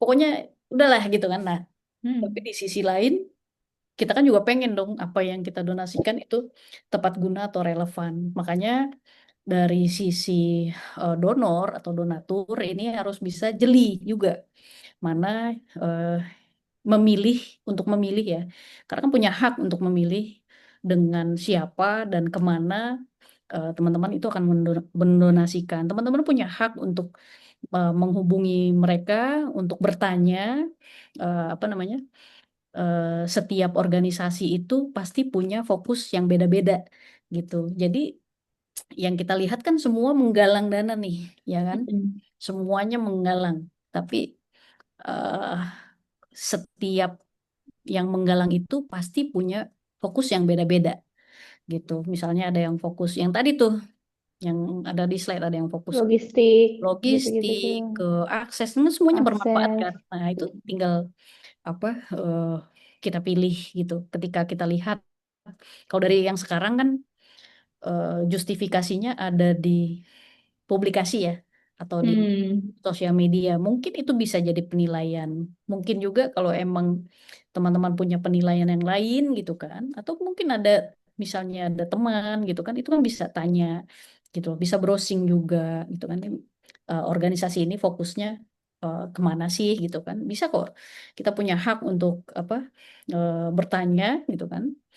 Eh, Cuma nanyanya yang apa namanya, kemarin tuh Jangan ada satu rekan, bikin enggak, tersinggung gitu ada ya satu kayak rekan ofensif. yang iya ada, ya kita kan karena sama-sama ya, karena saya paham betul Hmm. apalagi untuk organisasi-organisasi yang mungkin ada sih kantornya, cuman mungkin lagi turun semua ke lapangan gitu. Nah, Hmm. sangat-sangat kerepotan untuk menjawab hal-hal tersebut, padahal mereka betul-betul terjun, Kredibel ya. turun Hmm. itu ada gitu. Tapi kesulitan ngejawab itu ada juga. Jadi eh, cuma gimana caranya kan kita bisa berkomunikasi dengan baik ya gitu. Itu yang apa, agar kita tahu itu tepat sasaran atau tidak. Banyak kok yang kredibel, apa, organisasi masyarakat yang sangat-sangat bisa dipercaya gitu. Karena kan di sebetulnya di lapangan kami kan juga melihat gitu kan, Hmm. eh, fakta-faktanya mana yang memang betul-betul kredibel, padahal ini siapa kita nggak pernah dengar sebelumnya, tapi wah luar Hmm. biasa di lapangan, kayak apa, organisasi-organisasi lokal gitu kan, anak-anak Hmm. muda yang nggak ada, bahkan mungkin nggak punya sosial media juga gitu kan, tapi Hmm. juara sekali pada saat em, membantu di lapangan gitu. Saya nggak mau Ya. jemput yang lain-lain ya gitu kan. Apa namanya, banyak lah yang terjadi. Saya nggak bisa bilang 100% itu baik, karena itu nanti Hmm. apa, jadi ini juga bukan apa, apa ya, realitanya yang Iya, banyak terjadi lah gitu. realitanya ada oknum juga gitu kan. Gitu. Kita realistis aja, pasti ada oknum, pasti ada gitu. Hmm. Tapi gimana caranya, yuk kita eh, fokus gitu. Jadi apa, warga negara yang memang bisa kontribusi walaupun kecil, tapi kita ngelakuinnya bener gitu. Hmm. Jadi tanggung jawabnya ada dua kan, maksudnya kayak kita Hmm. oke Hmm. mau nyumbang, tapi kita Hmm. juga sebagai warga negara harus Wah, kita memberikan ke organisasi yang kredibel dan bisa dipercaya. Nah, Oke. Pertanyaan kedua nih dari Listin. bagaimana melakukan Assessment-nya dalam gitu. waktu yang cepat? Siapa yang dapat dihubungi juga? Oke. Nah, ketika ini pertanyaannya bagus sekali karena teknis Mm-mm. ya. Karena mungkin saya bisa cerita sedikit teknisnya dan bisa jadi antara organisasi juga beda treatmentnya. Tapi saya yakin garis besarnya sama lah. Pada saat koneksi terputus, aksesnya nggak bisa ke sana, terus siapa yang bisa dihubungin gitu kan. Nah, inilah sebetulnya peran kebijakan gitu. Yang pertama, eh, kalau sudah seperti itu kan harus ada yang bisa dipercaya nih, gitu kan. Dari jangan cuman katanya-katanya gitu kan. Ya. Katanya di eh, Takengon karena semakin suasananya dibikin mencekam, memang jadi semakin kacau juga. Dan apalagi sekarang zamannya AI dan juga zamannya hoax gitu kan, Mm-mm. itu terjadi juga. Ada yang berita-berita yang hoax itu nggak bisa dipungkiri, itu terjadi. Eh, Cuma gimana caranya tim yang di lapangan ini bisa cepat kan gitu kan Mm-mm. untuk kontak. Nah, sampai hari ini gitu kan, ini eh to be honest ya, maksudnya Mm-mm. saya bisa mempertanggungjawabkan kata-kata saya nih. Jadi Mm-mm. eh jujur aja belum ada yang data yang sangat-sangat bisa reliable 100% di lapangan. Jadi setiap organisasi, terutama organisasi yang mumpuni, misalnya entah Basarnas, entah Dompet Duafa, banyak banget lah yang mumpuni gitu kan. Mm-mm. Itu manual, teman-teman. Itu nyari Oh. assessment. Kemarin juga saya ngobrol sama apa rekan di KUN Humanity Mm-mm. System, itu manual semua. Itu turun ke lapangan untuk nyisir secara manual dan bisa mengabarkan ya setelah dapat sinyal gitu. Jadi Mm. karena eh, tidak ada yang reliable gitu loh. Makanya kenapa sih banyak apa ada berita yang ada yang nggak dapat bantuan sama sekali, Mm-mm. Sampai turun gunung gitu kan. sampai turun gunung 4 hari itu terjadi karena semanual itu gitu. Jadi Hmm. benar-benar dicari teman-teman bayangin kalau memang akhirnya ada relawan yang nggak nyampe ke sana sama sekali Mm. gitu. Nah itu yang jadi dilema juga di Mm-mm. lapangan karena menyisirnya itu manual dan eh, makanya kemarin dari ini aku contoh deh dari si Soja aja ya karena yang kita lakuin gitu kan pada saat kemarin terkumpul sampai nggak banyak juga sih kalau sekarang mungkin 70-an juta gitu kan ya dibandingin i- itu kan kecil sebetulnya Mm-mm. untuk apa pengelolaan bencana ya makanya kita nggak bikin posko ya udah kita sisir manual Mm. untuk daerah-daerah yang nggak terjangkau waktu itu akhirnya nemu titik yang baru eh, Sea Soldier adalah organisasi kedua Mm-mm. waktu itu yang masuk bantuan kedua dan bawa bantuan. Nah, gimana caranya? Karena kita dananya terbatas, tapi kita bisa publikasikan itu Mm. sehingga nanti setelah itu terpublish titik-titik itu yang lain bisa Bisa ngelanjutin. masuk gitu Nah, ya. gitu. Itu pun Mm. jadi banyak dilakukan oleh banyak ya termasuk kayak influencer-influencer itu saya lihat ya, saya perhatikan Mm-mm. melakukan hal tersebut dan itu bagus sekali sih. Jadi Mm-mm. lebih cepat juga untuk penyebaran berita di sosial media. Terus teman-teman ngasih masukan kan ada tuh yang suka komen, Kak, tolong Oh, dong. daerah sini gitu ya. Ya, itu sangat Mm-mm. membantu Mm-mm. juga. Jadi ada yang DM misalnya di eh, tolong dong. Kan sebenarnya Iya, eh, iya. mau ngapain juga dia nipu gitu kan. Iya kan, nggak ada untungnya juga. Ada juga. Jadi itu sangat bantu sih. Hmm. Jadi sebenarnya partisipasi Hmm, digital saat ini, kalau dibandingin betul. tahun-tahun sebelumnya, Hmm, benar-benar sangat membantu betul. ya, Ya, saya. ya betul. Jadi banyak sisi positifnya lah gitu. Hmm. Oke. Aku ada satu pertanyaan sebelum kita akhir. Aku penasaran sebenarnya. Aku juga ikut ikut banget penasaran. Jadi kayak sebenarnya tadi kan ada teknikal ya. Hmm. Kalau dari sudut pandang kalian sendiri dengan hampir satu dekade menghadapi berbagai jenis bencana menjadi relawan hadir di sana, ada nggak sih intervensi teknologi yang sebenarnya, apalagi kita tuh di ring of fire ya. Hmm. Which is sebenarnya bencana ini kita harus benar-benar siap nggak siap itu adalah kita lahir di situ. Nah, ada nggak sih sebenarnya yang menurut kalian teknologi yang saat ini dibutuhkan Hmm. untuk memitigasi atau setidaknya memudahkan apabila terjadi bencana gitu, Hmm. memudahkan relawan atau ya korban tentu bukan hal yang mudah kan, tapi kayak memudahkan relawan dalam menyisir dan segala macamnya. Sangat Di ada, luar-luar gitu ada nggak sih teknologinya gitu maksudnya? sangat sangat ada, dan ini Apa sangat aja tuh sangat Kak? membantu karena mungkin Oh. bencana sebelumnya belum ada, yaitu Starlink. Oh, Starlink, Nah, bener-bener. Oke. nah, itu sangat sangat ngebantu kemarin Oh, apa, eh, ya walaupun kita masih nebeng tapi kebantu juga di oh, beberapa kegiatan,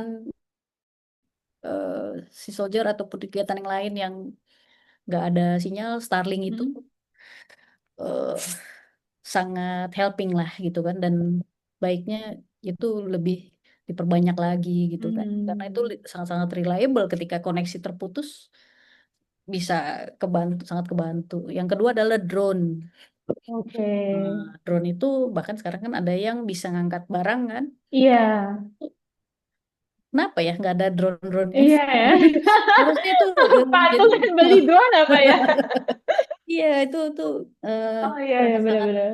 membantu kan gitu. Mm, Eh, Mungkin yang sangat-sangat kepikiran di tim dua itu, karena itu mm, dari kemarin aja, eh, sama NGO yang lain nih kayak, mm. mana apa kita beli drone sama Patungan apa ya gitu. iya, Iya kan? sama beli Starlink gitu kan. Nah itu Hmm.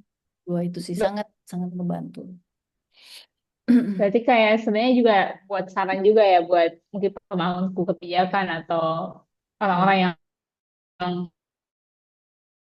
jawab untuk mengurusi badan-badan yang bertanggung hmm. jawab mengurusi ini, kayaknya memang beberapa teknologi benar-benar dibutuhkan ya buat Ya, teman-teman relawan selain di untuk lapangan. selain untuk barang, drone itu Mm-mm. juga ngebantu kan untuk sebenarnya untuk ngecek kondisi realnya ya. Misalnya, Hmm. eh, kan ada tuh yang jalan kaki sampai 4 hari, sebetulnya bisa Ya, kelihatan kan jalurnya. oh, heeh. Maksudnya bisa nggak sih walaupun tetap jalan kaki tapi Heeh. lebih singkat. Nah mungkin yang akses-akses, yang lebih kelihatan, yang bisa entah pakai bambu dulu Hmm. ataupun pakai kayu-kayu dulu, at least bisa buat entah orang jalan ataupun setidaknya motor lah gitu kan, Mm-mm. itu bisa lewat. Itu sangat ngebantu sih. Ya benar-benar kayak at least kita tahu ada saudara kita di sana gitu kan. Mm-mm. Jadi Tuh. bisa ngambil tindakan cepat. Oke, wah. Gila, kita sampai 2 jam, teman-teman. Ngobrol ini bisa sampai subuh nih kalau nggak Nah, diberhenti-berhentiin. teknologi berikutnya yang sangat Apa ngebantu nih? adalah solar panel. Oh ya, oke. Gak Nah, bisa ya, tolong. di oh iya nih bener nih Kak Ura. Jadi Ini kerjaan kita yang nih. cerita yang tadi tuh, yang apa, ada satu orang yang emang prepare, Mm-mm. dia bawa apa, di tasnya itu ada headlampnya dan ada solar panelnya, lampu Oh, yang kecil doang ya padahal kan. ya ya Nah ya. itu ngebantu. Bayangin Emergency pada lamp saat itu ya. mungkin bisa puluhan hari listriknya mati, itu yang Mm-mm. ngebantu dia. Jadi dia siang-siang bisa ngecharge itu. Banyak Mm-mm. sebenarnya apa ranah teknologi sekarang ya yang Mm. bisa membantu. Makanya buat buat saya sebetulnya dalam kebencanaan ini kita sangat-sangat bisa kelola gitu loh, bisa kelola dan Mm-mm. juga bisa lebih siap gitu kan. Nah, yang penting adalah balik lagi tuh ke bejana yang tadi tuh, kita Mm. kalau keran yang di bawah yang terus-terusan dibuka gitu kan, Habis. Ya. alih fungsi lahan, nah Mm. habislah gitu karena keran yang di atas nggak sebanding gitu. Mm. Hmm. Jadi ya memang bencana ini selain alam yang tadi itu ya, quote Hmm. yang tadi ini ikuti bahwa memang sistematis juga gitu ya. Banyak Dan sih kalau mau ya relate mm, dengan ini, dan teman-teman yang mau lebih relate sekarang tuh banyak sekali. Kalau dulu kan kayak manual banget, kayak water filter gitu kan, oh iya iya iya tidak iya, aku juga lihat. portable. Nah Benar-benar. itu sangat dibutuhkan. Siap. Sudah hampir 2 jam. Ini bisa Iya. sampai subuh. Oke, nah, terakhir nih Hmm. Kak Dini ada sepatah kata yang mau disampaikan Hmm. buat teman-teman yang hadir hari ini dan mungkin juga buat semuanya karena nanti kami juga bakal publish Hmm. diskusi ini di YouTube. Ada nggak dari Kak Dini yang mau disampaikan? Paling buat teman-teman yang ingin mencoba turun ke lapangan itu juga justru jangan jadi takut gitu kan. Mm. Wah, ternyata banyak ya syarat-syaratnya. It's okay gitu karena banyak juga teman-teman yang eh, belajar gitu kan. Tapi kan pada saat proses belajar eh, kita bisa jadi lebih bijak karena kita tahu tuh apa kaidah-kaidahnya yang tadi sudah disampaikan gitu kan. Justru bikin teman-teman jangan takut buat nyoba gitu kan. Banyak kok yang mungkin sudah punya pengalaman. Maksudnya bukan saya doang ya, saya juga masih belajar. Itu yang sangat enak untuk diajak tektokan, untuk diambil ilmunya, bahkan mau ngajarin. Mungkin nanti kalau ada skala bencana yang tidak sebesar yang sekarang, kalau masih takut, itu bisa karena melihat data statistiknya, saya bukannya nyumpahin, tapi kalau berdasarkan Ya, statistik setiap hari ada 9 bencana yang terjadi di Indonesia, kita bisa mulai turun untuk menjadi relawan. Sekecil apapun itu, pastinya akan ada manfaat untuk teman-teman semua. Tetap berpikir positif dan yang pasti sekecil apapun kontribusi teman-teman semua pasti akan ada manfaatnya dan tetap semangat gitu. semangat semuanya ya. Oke, makasih banyak Kak Dini atas waktunya sore ini. Teman-teman bisa kontak kalau misalnya masih ada pertanyaan. Saya rasa teman-teman pasti masih punya banyak pertanyaan, tapi waktu kita terbatas, bisa kontak langsung Kak Dini di sosial media atau bisa lewat si solder juga teman-teman yang teman-teman si solder bakalan respons banget untuk pertanyaan teman-teman. Oke, terima kasih lagi saya Kak Dini. Selamat siang, sehat